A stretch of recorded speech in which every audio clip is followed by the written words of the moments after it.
I live about 15 minutes from Bend, Texas. My ranch sits in the northern part of what most people call the hill country, which means I've watched more wedding convoys try to navigate these back roads than I can count. I've shot weddings in vineyards, on working ranches, on private land overlooking the Colorado River. I've been out here in October when the light was so good it almost didn't feel real. And I've been out here in July when I could feel my camera getting hot in my hands. I love this part of Texas more than I can explain, but I am not a venue website. I'm not trying to sell you anything. So today I'm going to tell you the stuff the brochures might leave out, straight from someone who's here every single weekend. So the hill country is not one thing. When couples say we want a hill country wedding, they usually mean they've seen photos, like the rolling hills, ancient oak trees, wildflower fields, big open sky. And yes, that is real, and it is exactly as beautiful as it looks. But it is not just one thing. The hill country covers a lot of ground. Like Fredericksburg and the wine country around it feel completely different from the Canyon Lake area.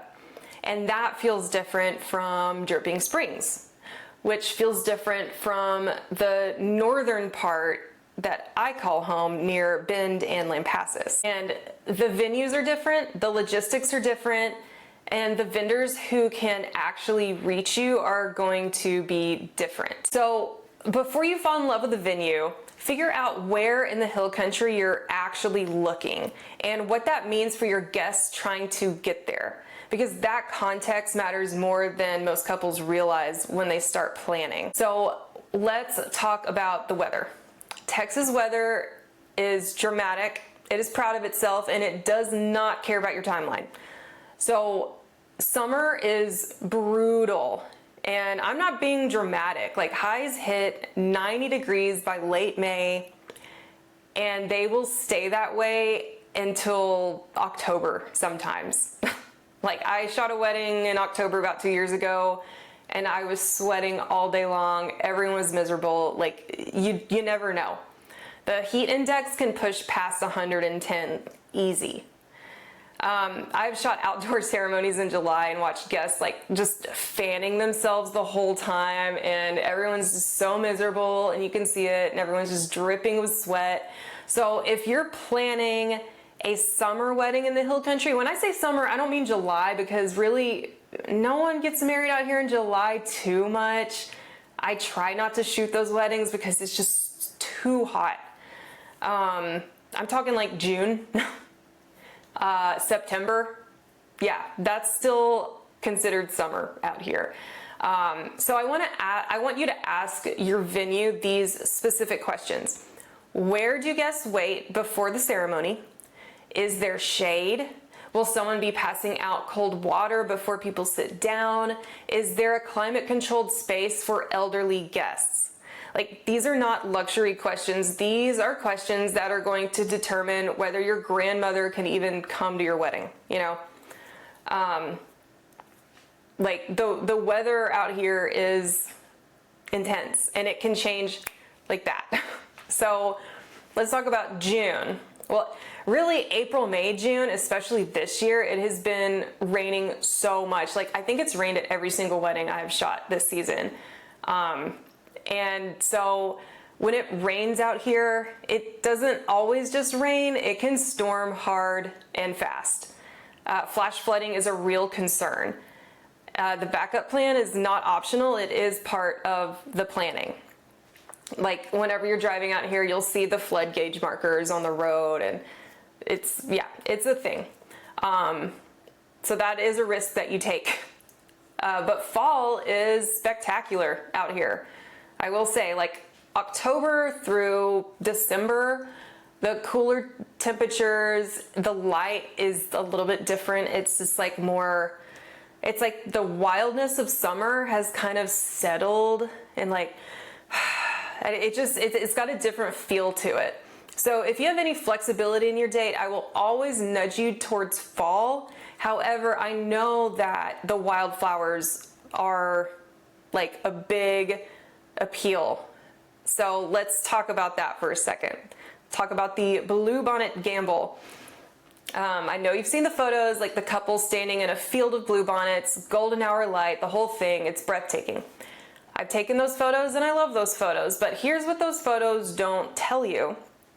Bluebonnet season in the hill country is about 3 to 4 weeks long, not very long at all, and exactly when it peaks changes every single year. It depends on the rainfall that we get, and it really depends on how cold it was in the winter. If we had a really cold winter, we're gonna have a really great bluebonnet showing.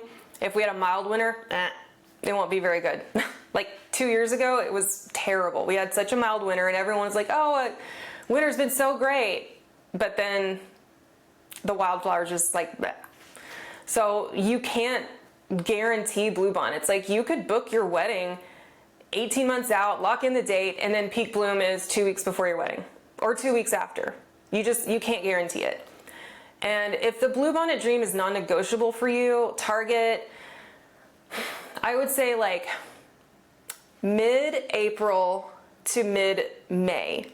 That's where you're gonna wanna be. That's your best statistical bet. Build some flexibility into your portrait timeline and find a venue where the natural beauty holds up without the wildflowers, because you never know. The timing is just ultimately out of everyone's hands. And some venues do take great, strides to have those wildflowers. I know on my ranch, we have planted wildflower seeds just to try to make it more. But still, it's still a gamble every year. And spring is one of the most competitive seasons in the hill country. Top venues will book like 12 to 18 months out, and same for the vendors. So if spring is your season, start earlier than you think you need to, like seriously, because you're not just competing with wedding venues, you're competing with corporate retreats, people going on vacation, girls trips, bachelorette parties. Like there are no Ubers out here.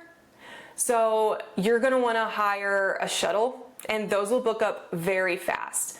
And a lot of hill country wedding locations, rideshare does not exist. Like Comfort, Wimberley, Bend, parts of Fredericksburg even, like your guests cannot pull their phones out and get a lift at the end of the night, if they even have service at all. So if your venue is on a private land or like a remote ranch, they're definitely not walking anywhere.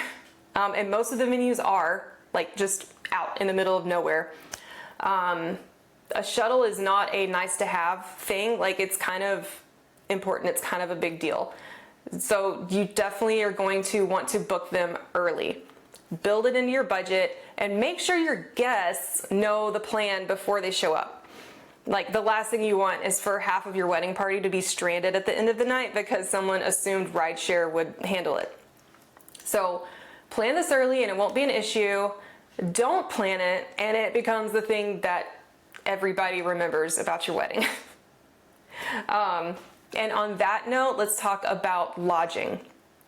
So the hill country has really incredible places to stay, like the glamping, A-frames, river cabins, boutique hotels, historic buildings converted into B&Bs. It's just all so cute and gorgeous, but there is not an infinite number of them. During peak spring and fall weekends, rooms will go really fast. And like I said, you're not just competing with wedding people, you're competing with literally everyone else that wants to come out to the hill country. So book it like 6 to 9 months out. Longer if you're near Fredericksburg, because Fredericksburg honestly stays busy year round. Like it might be a little bit dead in January, but then Valentine's rolls around and everyone's back at it. So you're gonna want to plan. Send your save the dates early and block rooms before your guests need them. Give clear information about where to stay and how far the venue is from where people are sleeping. You should be looking into this before you even book your venue, because you don't want to book the venue of your dreams and then realize there's only one Best Western and that's it. And they're booked. These are the things you've got to think about before you even lock in your venue. And some couples build the whole weekend around a central hub, like Comfort or Fredericksburg or Wimberley, and they let their guests base themselves there while shuttling back and forth from the venue, and that usually works really well. I like the multi-day celebration approach, and it's pretty much the norm now for hill country weddings. Like, you get there on Friday, you have the rehearsal dinner, Saturday's the wedding, Sunday brunch, and if you're already asking guests to make the drive out here, lean into a full weekend. It gives everyone more time together, it makes the whole thing feel less rushed, and it turns your wedding into an actual experience, not just an event. And a lot of your guests will take it as a vacation weekend. Like, they'll be like, oh cool, I went to the wedding and tomorrow we're gonna go to a winery. It's really fun for people. Like, they will come. If you have your wedding in one of these little bitty towns with all these things to do, people will want to come. And I've shot weddings at venues where the nearest town is like 45 minutes away, and those venues are gorgeous. Like, the privacy, the views, the feeling of being completely isolated from reality. But there is planning logistics that venue websites might not lead with. So if your caterer has to drive 2 hours to deliver dinner, that affects your cost, timing, reliability. If your florist doesn't have a regular relationship with that venue, things can get complicated. If something goes wrong with the rentals, the backup option either isn't close or it doesn't exist at all. A lot of venues out here actually have cabins on site, and like the whole wedding party, guests and everyone just stays at the venue all weekend long and just parties. And those are some of the like most chill weddings to shoot, because I just get there and everyone's like, oh yeah, we've been up and we had breakfast. Everyone's just like so relaxed. It's really nice. So none of those logistics issues are a deal breaker. Like, I've watched it all work beautifully, but it works beautifully because someone thought through the logistics specifically for that location. So a coordinator who knows hill country venues is worth every penny. If you're booking a remote venue, hire a coordinator who has worked there before or at least knows the area. Not all vendors will have worked at your specific venue because honestly, there are just so many of them. I've been shooting in the hill country for about 5 years, I think. And I haven't been to every venue. Like, there's hundreds of them. And also at these remote venues, cell service is spotty. So build that into your day of communication plan. Tell your vendors ahead of time, have a backup contact method. Do not assume everyone can reach each other when they need to, because you could be touring that venue one day and you have cell phone service. You're like, great, this place has service. Don't assume you will have service on the day of your wedding, because cell phone towers go down all the time out here. So just, take it from me. I live out here. But what makes all of this planning worth it? The evening light out here is something I cannot fully describe in words. Like, the rolling hills and the big sky and like the random oak trees and the warm golden Texas sun. That's the kind of light that makes every photo feel like you pulled it straight out of a movie. I've stood at these hill country venues at golden hour and I'm just like, oh my gosh, I can't believe I'm here. Like, it's so beautiful. And the natural backdrops mean that your photos don't have to work hard for that drama. A wooden arch in front of a hill country view is enough. You don't have to layer in a lot of decor to get something stunning, and the land does most of the work. Local vendors out here are exceptional. Like, the caterer who does the Real Texas Barbecue, he's been doing it for 20 years. The florist actually knows which wildflowers are in season and builds arrangements around what's growing locally. And going to a winery that lets you do a private tasting the day before. Like, these aren't just vendors, they're part of the experience. Everyone is so nice and so accommodating. And we have a big tourist economy. And these people, these vendors out here know how to not only know how to make people feel special, but we enjoy it. We enjoy sharing our piece of paradise with the people that want to visit. And then there's the pace of everything. Like, hill country weddings breathe differently than city weddings. Guests arrive and they like actually slow down. They sit on the porch, they watch the sunset, they stay at the welcome dinner longer than anyone expected because nobody wants to leave.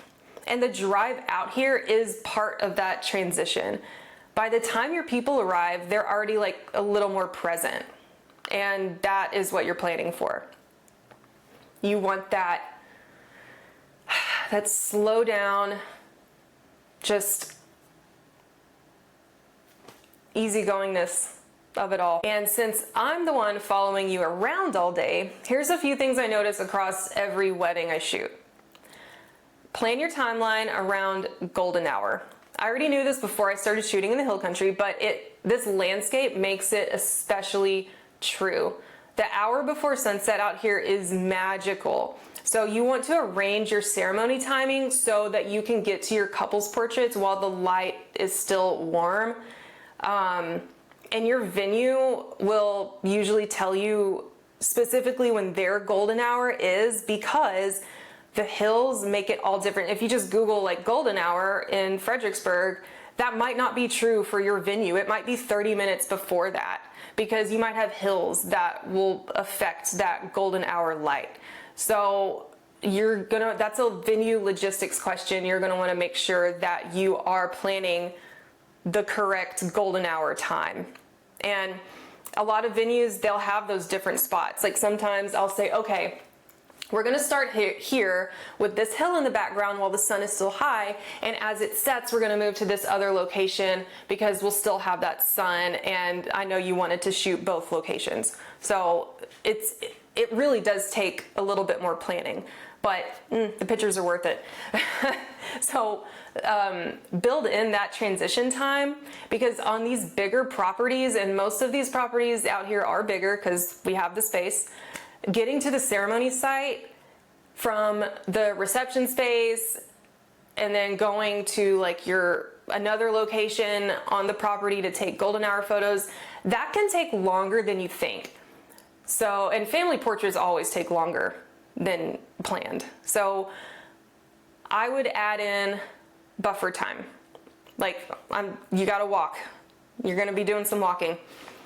So wear appropriate shoes, bring a backup pair, or a lot of brides just wear boots. A lot of brides wear sneakers because you can't see their feet anyway.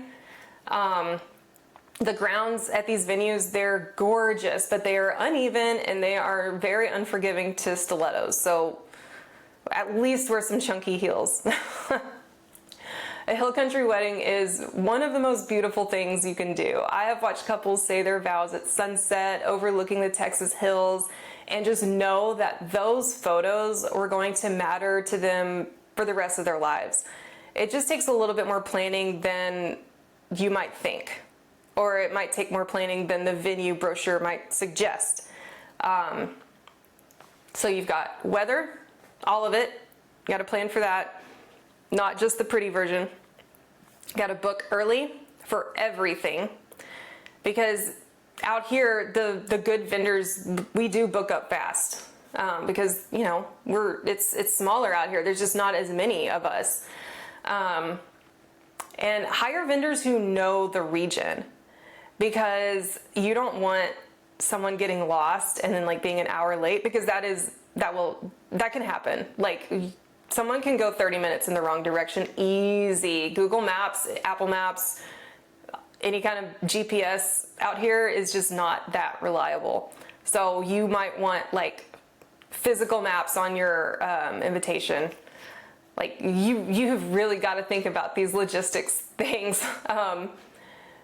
But it is worth the planning, because you're not just planning a wedding, you're planning like a weekend. You're planning an experience that your people will talk about for years.